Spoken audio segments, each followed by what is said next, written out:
Olá pessoal, eu sou a Juliana Bezerra e serei a sua instrutora nesse curso introdutório sobre programação com Java. E como aqui a gente tem um conteúdo sempre direto ao ponto, já pega o café porque já vamos começar. Bons estudos!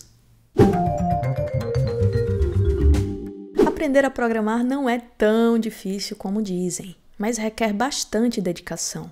Nesse curso eu vou te ajudar a começar essa jornada no mundo da programação. Mas o que é programação mesmo?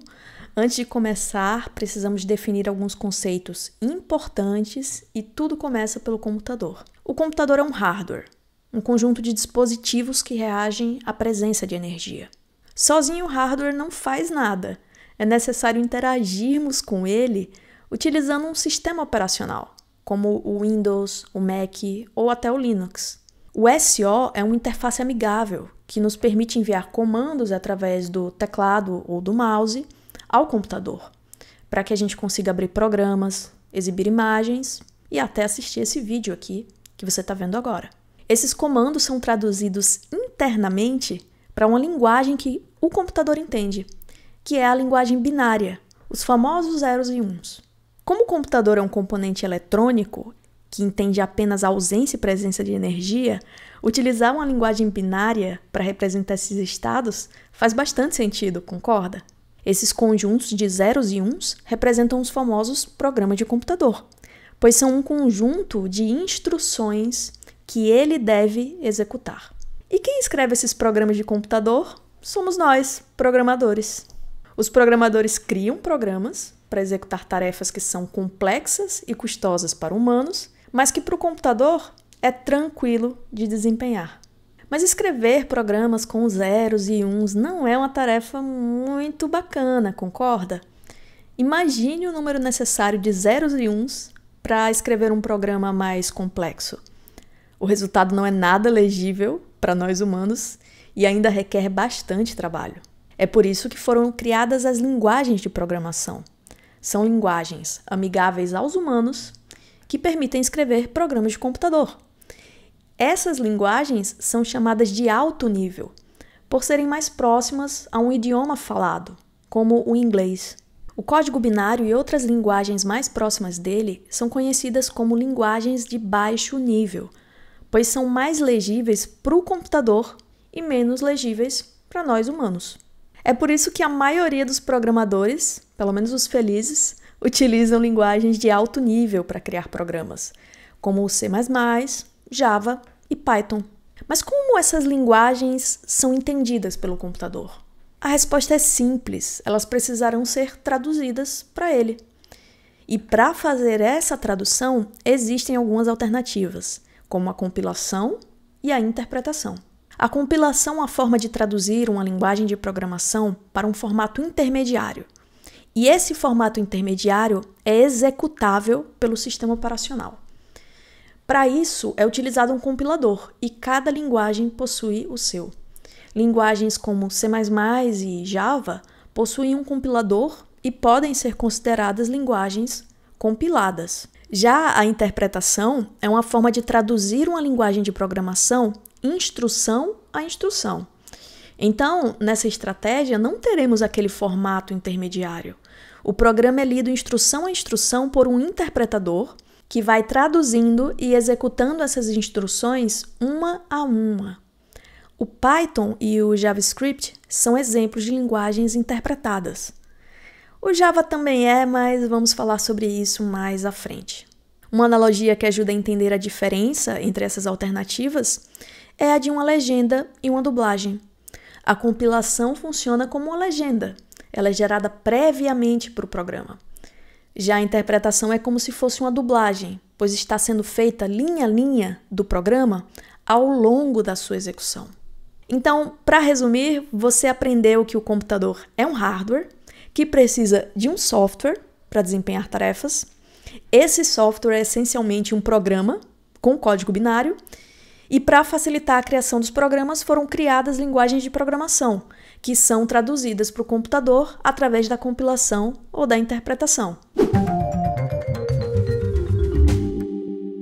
Na carreira de programação ou TI, podemos desenvolver diferentes tipos de programas, desde jogos, sites, aplicativos mobile. De acordo com o nosso objetivo, podemos escolher uma linguagem mais adequada à natureza dos programas que queremos desenvolver. Nesse curso, iremos utilizar o Java, mas os conceitos apresentados aqui são reaproveitáveis em outras linguagens também, pois a lógica de programação é aplicável em todas elas. Voltando ao Java, por que usá-lo? O Java é uma linguagem estável, segura, resiliente, que possui uma grande comunidade e é usada por muitas empresas. É uma linguagem muito madura, que se manteve relevante no mercado até hoje. Por isso vale muito a pena aprender. Para utilizar o Java, precisamos baixar um kit de desenvolvimento Java, chamado JDK. Nele temos o compilador da linguagem e também a JVM, que é um interpretador de comandos. Como assim o Java utiliza compilação e interpretação? Quando o Java foi criado, ele trouxe a proposta de portabilidade, ou seja, de executar o mesmo programa em diferentes dispositivos. Para isso, o processo de compilação no Java gera um formato intermediário chamado de bytecode. Esse formato é entendido apenas pela JVM, que é uma máquina virtual Java responsável por interpretar comando a comando durante a execução do bytecode que foi compilado. Isso significa que o mesmo bytecode pode ser executado em diferentes dispositivos, pois cada dispositivo teria sua própria versão da JVM, que é capaz de traduzir os comandos, bytecode, e transformá-los em código de máquina, que é o código que o computador entende. Agora deu para entender porque o Java é uma linguagem interpretada e compilada, né? Instalar o Java é bem simples. Só precisamos baixar algum JDK de algum fornecedor. A Oracle é conhecida como o fornecedor oficial da linguagem, mas devido a mudanças recentes de licenciamento, muitas empresas têm optado por usar o OpenJDK, uma versão aberta e gratuita para uso. Baseado nessa implementação, surgiram diferentes distribuições da linguagem, e a que vamos usar é a Azul. Então eu vou clicar aqui. Após baixar o instalador, basta seguir o processo de instalação pelo Wizard.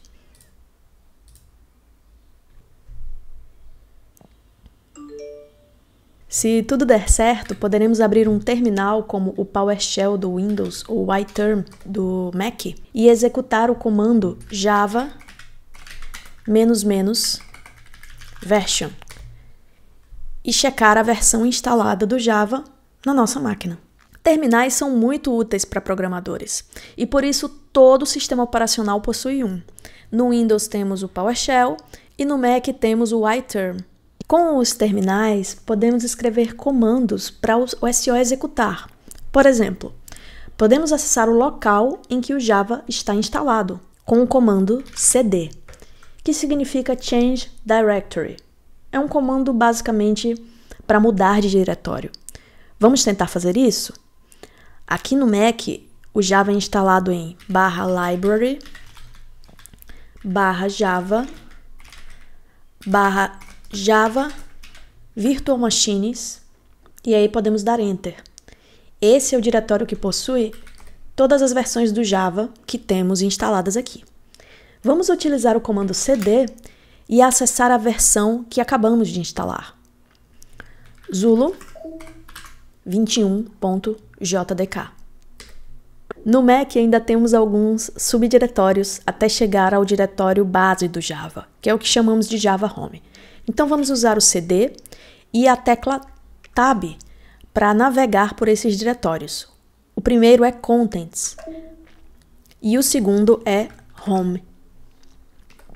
Agora sim, estamos dentro do diretório Home do Java e podemos observar o caminho completo dele utilizando o comando pwd, aqui do terminal. O pwd mostra que o Java instalado na nossa máquina está no diretório /library, /java, /java virtual machines, /zulu 21.jdk, contents home. É meio grandinho mesmo, mas é assim que é instalado o Java dentro do Mac. Agora que estamos na Java Home, que é o diretório raiz, podemos observar quais comandos existem aqui dentro. E isso pode ser feito com o comando ls. Com o ls, podemos observar que existem vários diretórios aqui dentro do Java Home. Um deles é o diretório bin. E é esse diretório que tem os binários, ou seja, os executáveis do Java. Então vamos para esse diretório. Vou usar o comando cd bin. E agora, se a gente executar ls novamente, vamos ver várias aplicações executáveis aqui dentro. Então temos o próprio Java, que a gente até pode executar aqui, ou executar com o ponto barra Java -- version. Também dá para executar dessa forma, para executar esse arquivo local. E além do Java, temos outras aplicações, como dá para observar. Uma delas, que é bem interessante, é o JShell. Mas antes de acessar o JShell, eu vou limpar meu terminal com o comando Ctrl L. Tem muitos comandos poluindo a visualização do terminal, então é importante às vezes você dar uma limpada. Agora sim, a gente vai executar o JShell do Java. Então, após digitar JShell e dar Enter, é aberta uma interface para mim do JShell, que é basicamente uma ferramenta de terminal que permite executar programas Java. Ela é bem útil para quem está aprendendo a linguagem e é por isso que a gente vai utilizá-la nesse curso. Ela também possui alguns outros comandos, como o /exit. O barra é para referenciar um comando do JShell. Agora que a gente está dentro dele, a gente vai ter que usar o /exit para sair e voltar para o terminal. Então, se você estiver preso no JShell, basta digitar /exit, que você vai sair dele e voltar para o terminal original. Mas aqui a gente vai continuar no JShell, porque vamos fazer algumas coisinhas nele. Também dá para usar o Ctrl L aqui para limpar o terminal. É uma tradição mundial que, ao aprender uma linguagem de programação, o programador comece escrevendo o programa Olá Mundo, ou Hello World. Para isso, você deve digitar esse exato texto no JShell. Vamos lá?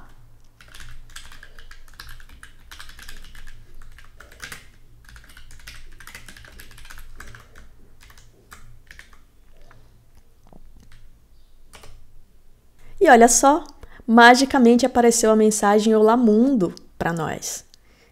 Parabéns, você acabou de criar um programa Java.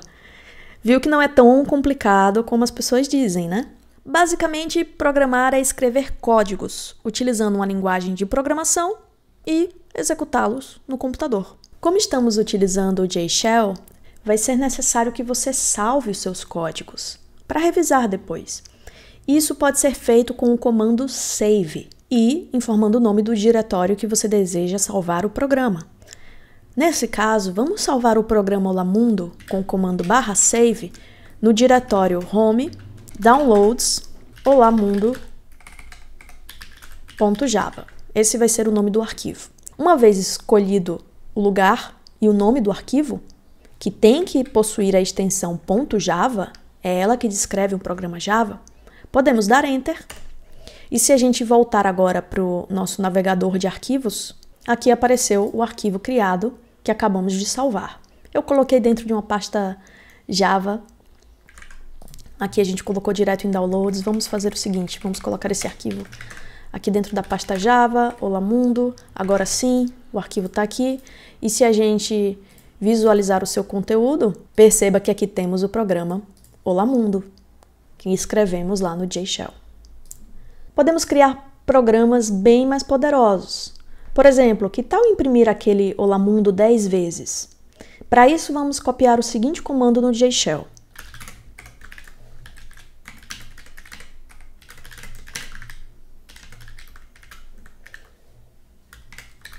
Essa é a primeira linha. Vou dar Enter.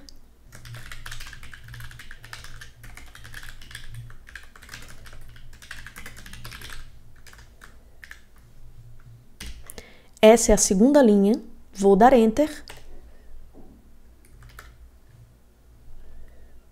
Essa é a terceira linha e a final, agora eu vou dar Enter. E tenho o meu programa executando, imprimindo Olá Mundo 10 vezes.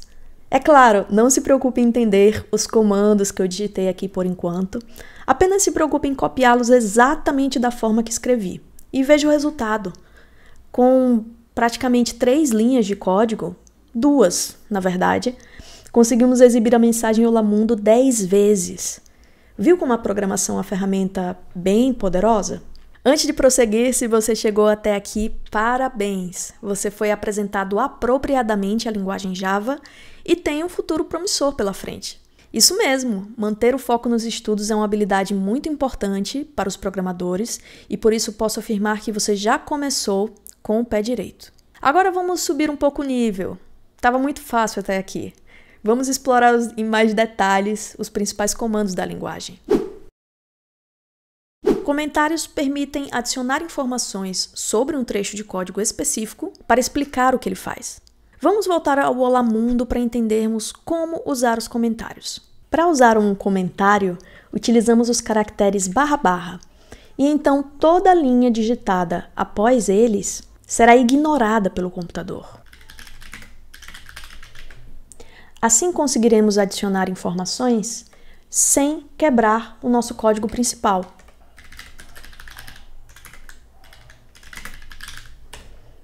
Também dá para comentar trechos de código que não queremos que sejam executados. Isso é bem útil quando trabalhamos com códigos maiores, com várias instruções. Mas e se precisarmos de um comentário que exceda uma linha? Para podermos utilizar um comentário de múltiplas linhas, utilizamos o comando /*. E aqui a gente pode escrever várias linhas de comentários. Qualquer coisa. Ao final, precisamos fechar o comentário com um asterisco / para informar que o comentário em múltiplas linhas foi concluído. Use os comentários para registrar conceitos e informações importantes que você vai aprendendo ao longo do tempo.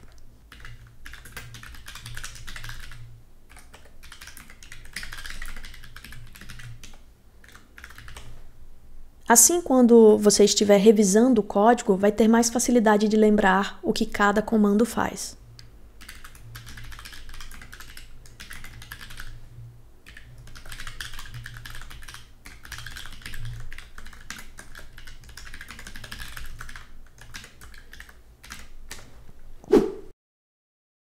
System.out.println. Basicamente, esse comando imprime um texto numa linha do terminal. E por imprime aqui, eu me refiro a exibir uma mensagem no terminal, não a imprimir conteúdo na impressora, ok? O comando de impressão deve ser escrito exatamente da forma que temos feito durante esse curso. Primeiro o S maiúsculo da palavra system, ponto, separando da palavra out, ponto, separando da palavra println, e abre e fecha parênteses. Aqui dentro, a gente deve abrir aspas duplas, para informar o texto que deve ser impresso, a mensagem. Sempre temos que usar aspas duplas para informar a mensagem, tudo bem?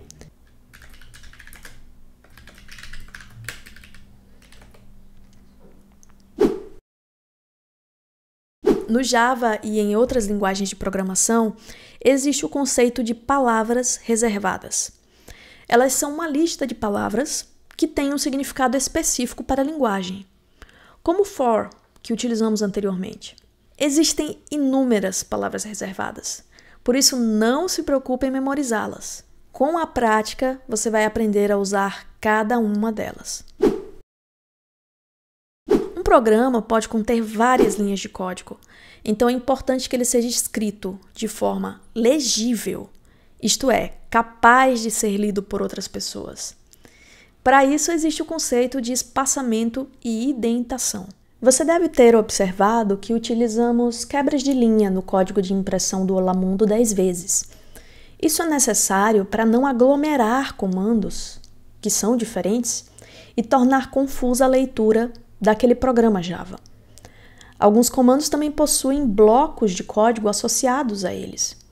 No comando for, é possível observar um bloco representado pelo caractere chave. Uma chave abre um bloco de código ou instruções que será fechado por outra chave. No final, teremos um bloco delimitado de comandos. Como esse bloco de código pertence ao comando for, todas as instruções dentro dele também são indentadas, ou seja, possuem um recuo de alguns espaços. Isso é feito para tornar mais evidente que aquelas instruções pertencem ao bloco de comandos do for. É comum fazermos isso escrevendo textos em português. Utilizamos esses recursos para determinar que alguns tópicos pertencem a uma seção do nosso texto. Na programação, a ideia é semelhante. Para identificar o fim de um comando, devemos utilizar o caractere ponto e vírgula, que no Java é obrigatório. Sem ele, um comando não será considerado como encerrado. Entretanto, a regra é válida apenas para instruções e não para blocos de comandos, como o bloco for. Aqui a gente não usaria o ponto e vírgula, apenas nos comandos dentro do bloco.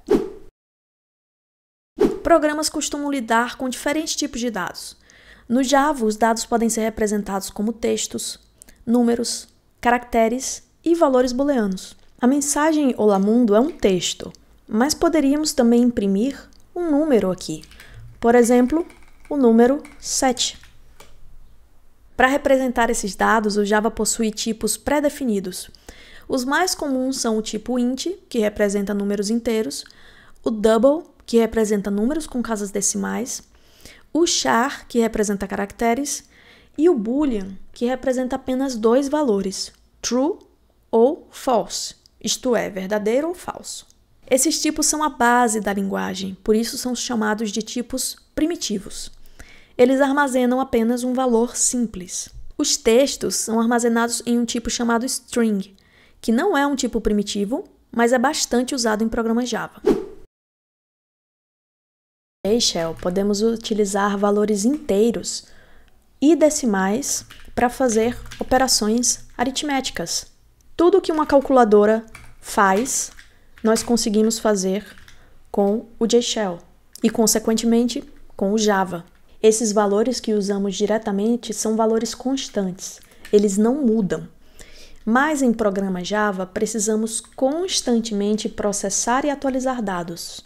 Então, as constantes não são suficientes. É aí que entra o conceito de variáveis. Variáveis permitem armazenar valores que mudam, ou seja, que variam. As variáveis sempre possuem um tipo associado, que uma vez definido, deve ser respeitado. Linguagens que funcionam dessa forma são chamadas de fortemente tipadas, e o Java é uma delas. Então, recapitulando, utilizamos variáveis que armazenam valores que mudam, mas os tipos delas não mudam depois de especificados. Então, como criamos e utilizamos variáveis no Java? Primeiro temos que informar o tipo de dado que ela vai armazenar. Depois, o seu identificador único, que é o nome que daremos a ela, e finalmente o valor que será armazenado. Esse comando é o que chamamos de declaração de variável. Para armazenar valores em variáveis, utilizamos o operador de atribuição igual. O Java possui vários operadores e o de atribuição é um dos mais usados. Vamos criar as operações aritméticas utilizando variáveis ao invés de valores constantes? Para uma soma, podemos declarar duas variáveis representando dois operandos.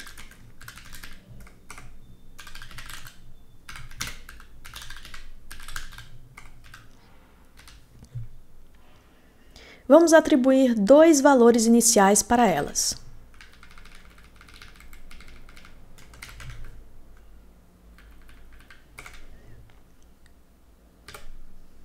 Agora, para utilizar as variáveis, basta referenciá-las pelo seu identificador, o nome que demos anteriormente. O Java entende que quando utilizamos o identificador de uma variável, estamos acessando o valor armazenado nela.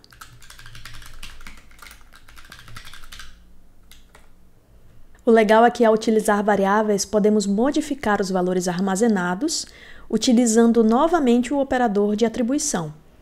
Se fizermos novamente as somas, vamos observar que os valores vão mudar.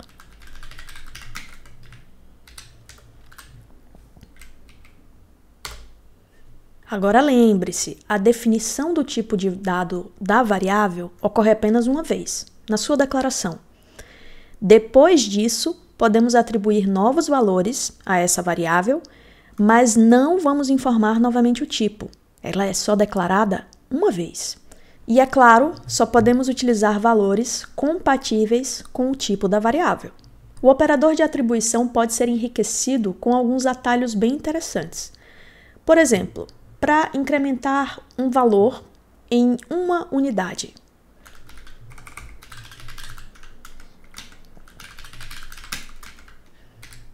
Ao invés de utilizar esse comando repetitivo, podemos utilizar o operador mais igual.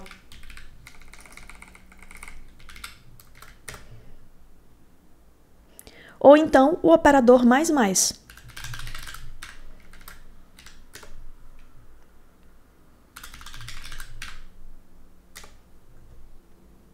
Ambos surtiriam o mesmo efeito. Mas sobre os identificadores, eu posso escolher qualquer nome para as minhas variáveis? Lembre-se que o código que você escrever precisa ser legível para outros seres humanos. Então, se você escolher nomes intuitivos, não vai encontrar problemas. Mas existem sim alguns nomes proibidos com regras que o Java não aceita. Seguem aqui algumas delas. Todas essas regras que vimos até aqui são referentes à sintaxe da linguagem. Assim como o português possui regras de semântica e sintaxe, o Java também possui. Mas ao contrário do português, que pode ser falado e entendido, mesmo desobedecendo essas regras, o Java não aceita nenhum desses problemas, impedindo inclusive a execução do programa. Esses problemas são representados como erros ou exceções no Java. Desobedecer a sintaxe é um dos problemas mais comuns, que gera um erro de compilação. Por exemplo, se removermos as aspas duplas da mensagem Olá Mundo, vamos observar um erro no JShell. Esse tipo de erro impede o programa de executar. Por isso precisamos corrigi-lo e só então seremos capazes de executar novamente o código.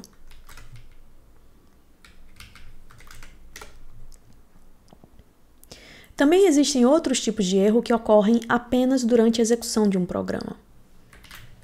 Por exemplo, se tentarmos dividir um número por 0, vamos observar uma exceção no JShell. É comum encontrar vários erros no dia a dia da programação. Quando isso acontecer, buscar na internet pode te ajudar a corrigir o problema. Portanto, já vá se acostumando a fazer buscas. Essa é uma habilidade subestimada, mas que terá um grande impacto no seu desenvolvimento profissional em programação. Para criar programas mais complexos, precisamos utilizar operadores. A calculadora que vimos anteriormente foi criada utilizando operadores aritméticos. Existem operadores de adição, subtração, multiplicação e divisão. Os operadores são avaliados seguindo uma precedência, assim como em expressões matemáticas. Em casos de empate na precedência, as operações serão executadas da esquerda para a direita.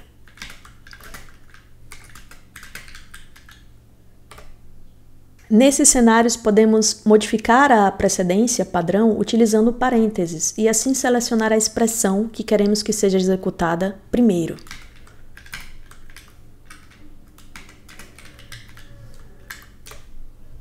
O Java também possui operadores relacionais ou de ordem. Eles são usados para comparar valores, e por isso seu resultado é sempre um valor booleano. Podemos usar o maior, menor, maior igual, menor igual, e também o igual igual e o exclamação igual, para checar se valores são iguais ou diferentes.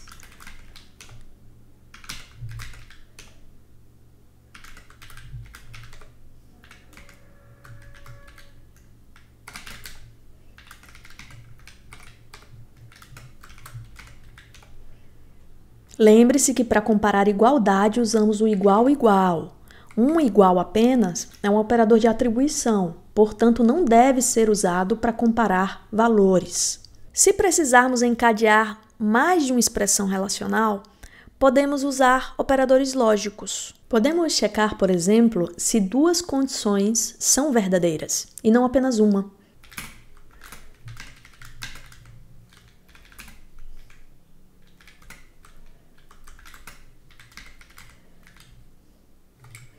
Por exemplo, essa condição verifica se o número 6 é divisível por 2 e também por 3. Se ele for divisível, o resto da divisão, por isso que estamos utilizando o porcento aqui, será 0. Então, essa expressão será retornada true. Já se o número for divisível por 2, mas não por 3, eu vou ter o valor false, porque ambas as expressões têm que ser satisfeitas. Caso apenas uma delas seja suficiente, eu posso usar o operador pipe, que é o operador ou uma ou outra. Na primeira vez, utilizamos as duas expressões, o e, o and, e aqui a gente está usando o ou, porque se uma delas for verdadeira, toda a expressão será verdadeira. Também podemos negar o valor dessa expressão. Por exemplo, o resultado disso aqui é true, mas se utilizarmos o operador de negação exclamação, o resultado será false. Então, podemos fazer isso com qualquer expressão que retorne um valor booleano. Podemos negá-la, caso seja necessário obter o valor inverso. Um código Java tradicional é lido de baixo para cima. Esse é o seu fluxo de execução padrão. Para modificar esse fluxo, podemos utilizar estruturas de seleção ou repetição.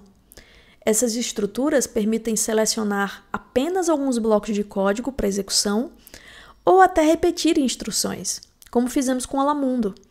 São estruturas muito poderosas e por isso vamos estudá-las em detalhes. Vamos começar pelas estruturas condicionais ou de seleção. Elas permitem selecionar um bloco de código para execução apenas se uma condição for satisfeita. Por exemplo, permitir a entrada no cinema apenas para pessoas maiores de idade. No Java, essas estruturas são implementadas pelo comando if, que tem uma sintaxe bem simples. If, abre parênteses, descreve a condição, abre chaves e coloca os comandos associados a essa condição. É possível enriquecer o if inicial colocando outras condições. Com o else if, você poderia informar uma outra condição diferente da primeira, e assim ter um bloco de código associado a ela. Ao final, podemos encerrar com o else, caso não seja necessário especificar uma condição adicional. Então, se a primeira condição for atendida, eu executo o bloco do if. Se a primeira não for atendida, eu executo o bloco do else if, se a condição dele for atendida. E se nenhuma delas for, eu entro no bloco do else. No nosso exemplo do cinema, poderíamos fazer algo assim. Se idade for maior ou igual a 18 anos, se isso acontecer, eu vou executar esse bloco de código, que vai ser a impressão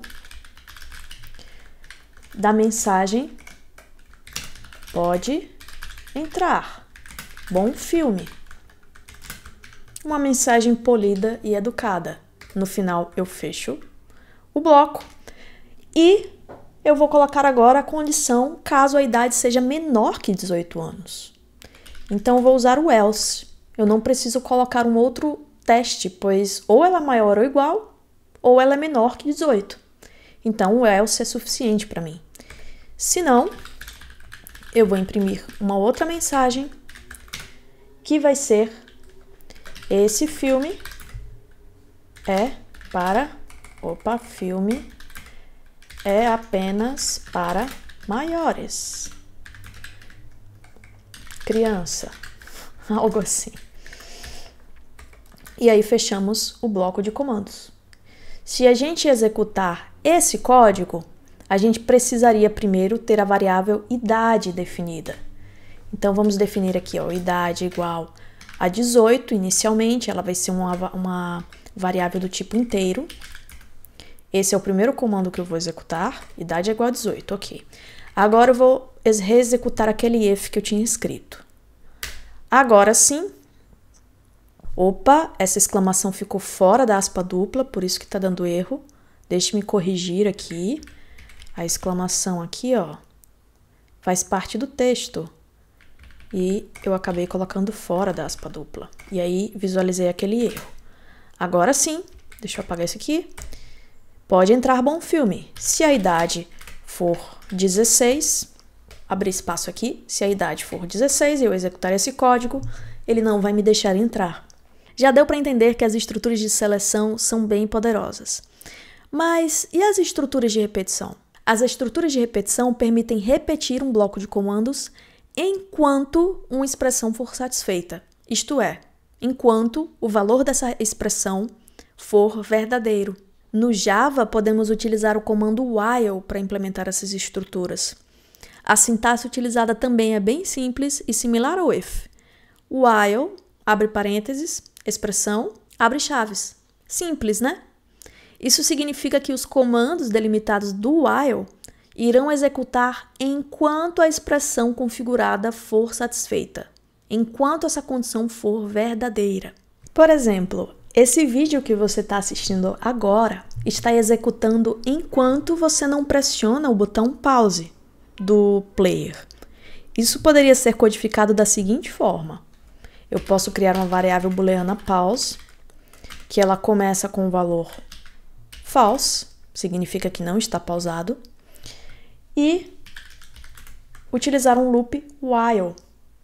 Enquanto não estiver pausado o vídeo, não estiver com a opção pause, o que é que eu quero fazer aqui? Eu vou querer imprimir executando o vídeo.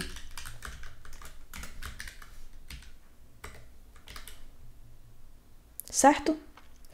Mas é claro que se a gente não mudar o valor da variável pause, a gente vai executar esse programa eternamente. E isso não é legal. Então, vou apertar Ctrl C para parar a execução do programa. Ok. Para a gente corrigir isso aqui, a gente tem que eventualmente modificar o valor do pause. Por exemplo, aqui dentro, a gente poderia colocar... Vou fechar isso aqui. A gente poderia colocar o pause igual a true. E dessa forma, quando a gente executasse novamente, o print só iria ser executado uma vez. Quando o pause era false. Depois que ele assumiu o valor true, eu não executo mais a repetição. E assim a gente evita aqueles loops infinitos. Essa condição do while, ela precisa eventualmente mudar. Então, fique atento a respeito disso. A gente pode, inclusive, criar variáveis adicionais para checar dentro do while, como contadores. Eu poderia criar um contador com valor 0 e fazer esse while aqui enquanto eu não pressionar pause e enquanto o contador for menor que 10, para que eu só imprima essa mensagem no máximo 10 vezes. E aí a gente poderia pegar esse contador e incrementá-lo em uma unidade a cada print que for executado, a cada repetição, tá bom? Agora o pause vai estar com true, então isso aqui não vai executar. Eu preciso pegar o pause e colocar ele com o valor false. E aí sim, se eu executar novamente, eu vou ter 10 impressões e no momento que o count atingir o valor 10, essa condição não vai ser satisfeita. E como eu estou usando o operador lógico e, significa que eu preciso ter as duas condições true. Apenas essa é true nesse momento. Essa aqui não é. Por isso, esse código só foi repetido 10 vezes. Ufa, foi bastante conteúdo. Agora você foi apresentado aos principais comandos da linguagem Java e com esse conhecimento já vai conseguir criar alguns programinhas bem interessantes. Agora vamos deixar o JShell de lado. E isso mesmo, despeça-se do JShell, porque agora a gente vai usar uma IDE, que é uma ferramenta de desenvolvimento que a gente usa no dia a dia como desenvolvedores de software. Existem várias ferramentas disponíveis, claro, cada um tem a sua preferida, mas nesse curso vamos usar o Visual Studio Code. Ele é bem simples de instalar, existem coding packs prontinhos para serem utilizados, basta baixá-los aqui do site oficial. Tem esses dois links, um para Mac e um para Windows. Também tem o link para Linux, mas você vai ter um trabalhinho a mais caso esteja usando esse sistema operacional. Como eu estou no Mac, eu vou selecionar essa opção aqui. Ela vai fazer o download desse coding pack. Concluído o download, você vai conseguir executar o instalador e abrir o VS Code. Eu já fiz um vídeo sobre a configuração do VS Code com Java. Eu vou deixar um card para você, caso você queira se aprofundar. Aqui, por enquanto, a gente vai seguir com o VS Code aberto para utilizá-lo agora para criar um código Java. E para começar a usá-lo, primeiro vamos criar um código aqui no JShell.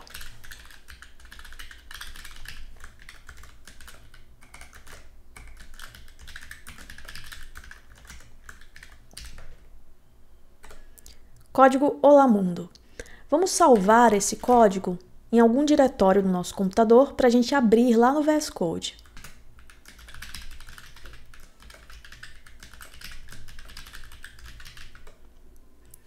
Agora a gente vai voltar lá para o VS Code e vamos abrir o arquivo através do menu Arquivo, Abrir. Já naveguei aqui até o diretório que eu quero utilizar aqui o arquivo. Esse foi o diretório que eu usei para salvar o meu arquivo no JShell. Então, vou clicar nele e vou clicar no botão Abrir. Perceba que tem muitos comandos que foram adicionados aqui, porque a gente foi editando vários.